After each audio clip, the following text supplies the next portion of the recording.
Hi friends, எல்லாருக்கும் வணக்கம். இன்றைக்கி நம்மளோட சேனல் என்ன பார்க்க போகிறோம்னா 2024 எண்டிலேருந்து 2025 எண்டுக்குள்ளே, அதாவது இந்த புல் ரனில் ஒரு சில காயின்களை நம்ம வாங்கி ஹோல்டு பண்ணோம்னா நம்ம எந்த அளவுக்கு ப்ராஃபிட் எடுக்கலாம் அப்படிங்கிறது தான் இந்த வீடியோ ஃபுல்லாகவே நம்ம வந்து பார்க்க போகிறோம். அதுக்கு முன்னாடி நம்ம சேனல் இது வரைக்கும் சப்ஸ்கிரைப் பண்ணிடுங்க, கூடவே பெல் ஐக்கானே கிளிக் பண்ணுங்கள். அப்போ தான் நம்ம ஒவ்வொரு கிரிப்டோ வீடியோவும் உங்களுக்கு நோட்டிஃபிகேஷன் வரும். பிடிச்சிருந்தா லைக் பண்ணுங்கள். அடுத்து என்னென்ன வீடியோ பண்ணணும் அப்படிங்கிறது வந்து கமெண்ட் பாக்ஸில் கமெண்ட் பண்ணுங்கள். கூடவே டெலிகிராம் லிங்க் கொடுத்துருக்கேன். டெலிகிராம் குரூப்பில் எப்படி ஃப்ரீயாகவே NFT கலெக்ட் பண்ணுறது, அது மட்டும் இல்லாமல் நிறைய ஏர்னிங்ஸ் பற்றி டீட்டெயில்ஸை டெலிகிராம் குரூப்பில் நாங்கள் போஸ்ட் பண்ணி கேட்கறதுனால மறக்காம டெலிகிராம் குரூப்ல வந்து ஜாயின் பண்ணிக்கங்க. அதுவும் நான் கொடுத்துருக்க லிங்க்ல வந்து நீங்க ஜாயின் பண்ணிக்கங்க. ஓகே ஃப்ரெண்ட்ஸ், வாங்க வீடியோக்குள்ள போலாம். பிட்காயினோட நிலவரத்தை நம்ம வந்து பார்த்துடலாம். இப்போ பிட்காயினோட பிரைஸ் எடுத்துக்கிட்டோம்னா $52,162 பக்கமா இப்போ வந்து ட்ரேடிங் ஆகிட்டு இருக்குது. மார்க்கெட் கேப்பில் எந்த அளவுக்கு ட்ரேடிங் வால்யூம் இருக்குது அப்படின்னு சொல்லிட்டு பார்த்தோம்னா இந்த பிட்காயினுக்கு 1 ட்ரில்லியனுக்கு வந்து மேலே போயிட்டு இருக்குது. அதே 24 மணி நேரத்தில் எந்த அளவுக்கு வந்து ட்ரேடிங் வால்யூம் போயிருக்குதுன்னா 36 பில்லியனுக்கு மேலே வந்து ட்ரேடிங் வால்யூம் நல்லாவே மேலே போயிட்டு இருக்குது. 2021 நவம்பர் மாதத்தில் இந்த பிட்காயினோட ப்ரைஸ் எந்த அளவுக்கு ஆல் டைம் ஹை போனதுன்னா $69,000 மேலே நல்லாவே ஒரு ஆல் டைம் ஹை வந்து போனது. அதுக்கப்புறமா இந்த வருஷம், அதாவது 2024 இந்த பிப்ரவரி மாதத்தில் எந்த அளவுக்கு மேலே வந்துக்கிட்டு இருக்குதுன்னா ஒரு $52,500 பக்கமாக இப்போ வந்து நல்லாவே ஹையில் போயிட்டு இருக்குது.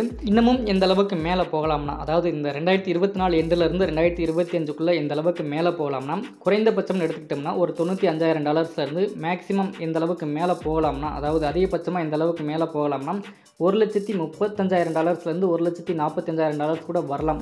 அந்த அளவுக்கு மேலே போகும்போது ஒரு சில காயின்கள்லாம் மேலே போகலாம். அந்த காயின்களில் நம்ம வாங்கி ஹோல்டு பண்ணோம்னா நம்ம எந்த அளவுக்கு ப்ராஃபிட் எடுக்கலாம் அப்படிங்கிறத நம்ம வந்து பார்க்கலாம். இப்போ ஃபர்ஸ்ட்டுன்னு பார்த்தோம்னா எத்திரியம் பிளாக் செயினில் இருக்கக்கூடிய மகா ட்ரம்ப் காயினை தான் நம்ம வந்து பார்க்க போகிறோம். இந்த காயினோட ப்ரைஸ் இப்போ என்ன ரேஞ்சில் ட்ரேடிங் ஆகிட்டு இருக்குது அப்படின்னு சொல்லிட்டு பார்த்தோம்னா $3 அப்படிங்கிற அளவுக்கு இப்போ வந்து ட்ரேடிங் ஆகிட்டு இருக்குது. இதுக்கு முன்னாடி நான் ஒரு வீடியோ அப்லோட் பண்ணும்போது பார்த்தீங்கன்னா $2.25 சம்திங் ரேஞ்சில் ட்ரேடிங் ஆகிட்டு இருந்தது. இன்னைக்கு எந்த அளவுக்கு ஆல் டைம் ஹை போயிருக்குது அப்படின்னு சொல்லிட்டு பார்த்தோம்னா 3.5 அந்த அளவுக்கு வந்து நல்லாவே ஒரு ஆல் டைம் ஹை வந்து போயிருக்குது.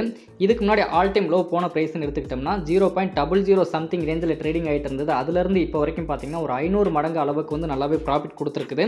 ஆல் டைம் லோ போன டைம் பார்த்தோம்னா ஆகஸ்ட் மாதத்தில் ஆல் டைம் லோ போயிருக்குது 0.0077, அதாவது 78ன்னு வச்சுக்கிட்டா கூட பார்த்தீங்கன்னா இப்போ ஒரு 3.5 அந்த அளவுக்கு வந்து ஆல் டைம் ஹை வந்து போயிருக்குது. அதுலேருந்து இப்போ பார்த்தீங்கன்னா ஒரு 500 மடங்கு அளவுக்கு நல்லாவே ப்ராஃபிட் போயிருக்குது. ஓகே ஃப்ரெண்ட்ஸ், இன்னமும் எந்த அளவுக்கு மேலே வரலாம் அப்படின்னு சொல்லிட்டு பார்த்தோம்னா இந்த புல் மார்க்கெட்டில் எந்த அளவுக்கு மேலே வரலாம் அப்படின்னு சொல்லிட்டு பார்த்தோம்னா 2024 எண்டுலேருந்து 2025 எண்டுக்குள்ளே ஒரு $10லேருந்து $20 வரைக்கும் வரலாம். ஓகே ஃப்ரெண்ட்ஸ், அந்த அளவுக்கு அதிக டிமாண்ட் உள்ள ஒரு காயினாக இந்த மகா ட்ரம்ப் காயின் வந்து இருக்குது. ஓகே ஃப்ரெண்ட்ஸ், அடுத்ததான் நம்ம எந்த காயினை பார்க்க போகிறோம்னா செயின் நெட்வொர்க் காயினை தான் நம்ம வந்து பார்க்க போகிறோம். இதுக்கு முன்னாடி ஒரு வீடியோ அப்லோட் பண்ணியிருந்தேன். அந்த சமயத்தில் பார்த்தீங்கன்னா 0.65 சம்திங் ரேஞ்சில் ட்ரேடிங் ஆகிட்டு இருந்தது. அந்த டயத்தில் கூட நான் சொல்லியிருந்தேன், அதிகமான அமௌண்ட் உங்ககிட்ட இருந்தால், அதாவது ஒரு $50,000 ரேஞ்ச் அளவுக்கு இருந்தால் நீங்கள் எந்த காயினில் முதலீடு போட தெரியாமல் இருந்தீங்கன்னா இந்த செயின் நெட்வொர்க் காயினில் முதலீடு போடுங்க. ஒரு மாதத்துலேருந்து ஒரு 3 மாதத்துக்குள்ளே ஒரு 30லேருந்து 35% அளவுக்கு ப்ராஃபிட் கிடைக்கும் அப்படின்னு நான் சொல்லியிருந்தேன். எப்போ சொல்லியிருந்தேன்னா 2 வாரத்துக்கு முன்னாடி நான் சொல்லியிருந்தேன். அப்போ அதுலேருந்து இப்போ வரைக்கும் பார்த்தீங்கன்னா ஒரு 2 வாரத்தில் இந்த 30லேருந்து 35% அளவுக்கு நல்லாவே இன்க்ரீஸ் ஆகிருக்குது. இன்னமும் எந்த அளவுக்கு மேலே வரலாம் அப்படின்னு சொல்லிட்டு பார்த்தீங்கன்னா இப்போ வந்து ஒரு நல்லாவே ஹையில் வந்துருச்சு. இனி பார்த்தீங்கன்னா கீழே தான் இறங்கலாம். அந்த சமயத்தில் நீங்கள் வாங்கி ஹோல்டு பண்ணிங்கன்னா குறைந்தபட்சம் $5 ஒரு அதிகபட்சமாக இந்த அளவுக்கு இந்த புல்ரனில் மேலே போகலாமா, அதாவது இந்த 2 வருஷத்துக்குள்ளே எந்த அளவுக்கு மேலே போகலாம்னா அதிகபட்சமாக ஒரு $10 வரைக்கும் வரலாம். ஓகே ஃப்ரெண்ட்ஸ், அதனால் எந்த அளவுக்கு கம்மியாகுதோ அதுக்கேற்ற மாதிரி இந்த செயின் நெட்வொர்க் காயினை வாங்கி ஹோல்டு பண்ணி வச்சுக்கோங்க. ஓகே ஃப்ரெண்ட்ஸ், அடுத்ததான் நம்ம எந்த காயினை பார்க்க போகிறோம்னா மைரோ அப்படிங்கிற ஒரு மீம் காயினை தான் நம்ம வந்து பார்க்க போகிறோம். சொலானா பிளாக் செயினில் சூப்பரான ஒரு காயின்னா இந்த மைரோ காயின் இப்போ வந்து நல்லாவே போயிட்டு இருக்குது.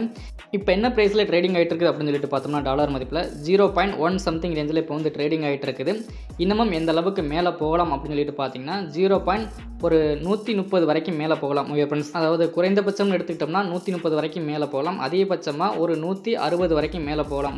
ஓகே ஃப்ரெண்ட்ஸ், அந்த ரேஞ்சுக்குள்ளே வந்து ட்ரேட் ஆகலாம். அதே மாதிரி எந்த அளவுக்கு கீழே வரலாம் அப்படின்னு சொல்லிட்டு பார்த்தோம்னா குறைந்தபட்சம் எடுத்துக்கிட்டோம்னா 0.090, அதே மாதிரி அதிகபட்சமாக எந்த அளவுக்கு கீழே வரலாம் அப்படின்னு சொல்லிட்டு பார்த்தோம்னா 0.085 அந்த அளவுக்கு வந்து அதிகபட்சமாக வரலாம். ஓகே ஃப்ரெண்ட்ஸ், அந்த அளவுக்கு வரும்போது கூட நீங்கள் வாங்கி ஹோல்டு பண்ணி வச்சுக்கலாம். அதே மாதிரி இந்த புல் ரனில் எந்த அளவுக்கு மேலே போகலாம் அப்படின்னு சொல்லிட்டு பார்த்தோம்னா அதிகபட்சமாக ஒரு $2 வரைக்கும் மேலே போகலாம். ஓகே ஃப்ரெண்ட்ஸ், அடுத்ததான் நம்ம எந்த காயினை பார்க்க போகிறோம்னா பால் ஏஐ காயினை தான் நம்ம வந்து பார்க்க போகிறோம். இந்த காயின் இப்போ என்ன ப்ரைஸில் ட்ரேடிங் ஆகிட்டு இருக்குது அப்படின்னு சொல்லிட்டு பார்த்தோம்னா 0.210 சம்திங் ரேஞ்சில் இப்போ வந்து ட்ரேடிங் ஆகிட்டு இருக்குது. அதே மாதிரி எந்த அளவுக்கு ஹை போயிருக்குது அப்படின்னு சொல்லிட்டு பார்த்தோம்னா 0.220 வரைக்கும் இன்றைக்கி வந்து நல்லாவே ஒரு ஆல் டைம் ஹை வந்து போயிருக்குது. ஆல் டைம் லோ போனதுலேருந்து இப்போ வரைக்கும் பார்த்தீங்கன்னா ஒரு 4000 மடங்குக்கு மேலே நல்லாவே ஒரு ஆல் டைம் ஹை வந்து போயிருக்குது. அதாவது ஒரு $1000 முதலீடு போட்டிருந்தீங்கன்னா அந்த டயத்தில் இப்போ எந்த அளவுக்கு உங்களுக்கு ப்ராஃபிட் கிடச்சிருக்குன்னா ஒரு 40 லட்ச ரூபா வரைக்கும் நல்லாவே ப்ராஃபிட் கிடச்சிருக்கு. மறுபடியும் அதே அளவுக்கு மேலே போகுமா அப்படின்னு சொல்லிட்டு பார்த்தோம்னா அதே அளவுக்கு கீழே போனால் இந்த ரேஞ்ச் அளவுக்கு வரலாம் ஓகே ஃப்ரெண்ட்ஸ். ஆனால் இந்த லோ போகிறதுக்கு வாய்ப்புகள் இல்லை. அதே மாதிரி எந்த அளவுக்கு மேலே போகலாம் அப்படின்னு சொல்லிட்டு பார்த்தோம்னா இந்த புல் ரன்னில் குறைந்தபட்சம்னு எடுத்துக்கிட்டோம்னா ஒரு $3 வரைக்கும் மேலே போகலாம். அதிகபட்சமாக நம்ம வந்து எடுத்துக்கிட்டோம்னா $5 வரைக்கும் வரலாம் ஓகே ஃப்ரெண்ட்ஸ். அந்த அளவுக்கு அதிக டிமாண்ட் உள்ள ஒரு காயினாக இந்த பால் ஏஏ காயின் வந்து இருக்குது. அதனால் எந்த அளவுக்கு கம்மியாகுதோ அதுக்கேற்ற மாதிரி வாங்கி ஹோல்டு பண்ணி வச்சுக்கோங்க. ஒரு வாரத்துக்கு முன்னாடி எந்த அளவுக்கு லோ இருந்தது அப்படின்னு சொல்லிட்டு பார்த்தோம்னா இப்போ இருக்கிறதுலேருந்து ஒரு மடங்கு கீழே இருந்தது. ஆனால் இப்போ பார்த்தீங்கன்னா அப்படியே ஒரு மடங்கு மேலே வந்திருக்கு ஓகே ஃப்ரெண்ட்ஸ். அதனால் கூடிய சீக்கிரத்திலே ஒரு 50 மடங்கு அப்படிங்கிற அளவுக்கு வரலாம் ஓகே ஃப்ரெண்ட்ஸ். கூடிய சீக்கிரம்னா அதாவது இந்த புல் ரனில் இந்த ஒரு அளவுக்கு வரலாம், 30லேருந்து 50 மடங்கு அப்படிங்கிற அளவுக்கு வரலாம் ஓகே ஃப்ரெண்ட்ஸ். அதனால் எந்த அளவுக்கு கம்மியாகுதோ அதுக்கேற்ற மாதிரி வாங்கி ஹோல்டு பண்ணிங்கன்னா ஓரளவுக்கு உங்களுக்கு ப்ராஃபிட் கிடைக்கும் ஓகே ஃப்ரெண்ட்ஸ். நெக்ஸ்ட் இதே மாதிரி ஒரு நல்ல வீடியோவில் மீண்டும் சந்திப்போம். Thank you bye C you. மறக்காம நம்ம சேனலை ஒரு சப்ஸ்கிரைப் பண்ணிடுங்க. கூடவே உங்களோட ஃப்ரெண்ட்ஸ்க்கு இந்த வீடியோவை ஷேர் பண்ணி விடுங்க. பிடிச்சிருந்தா லைக் பண்ணுங்கள். தேங்க்யூ.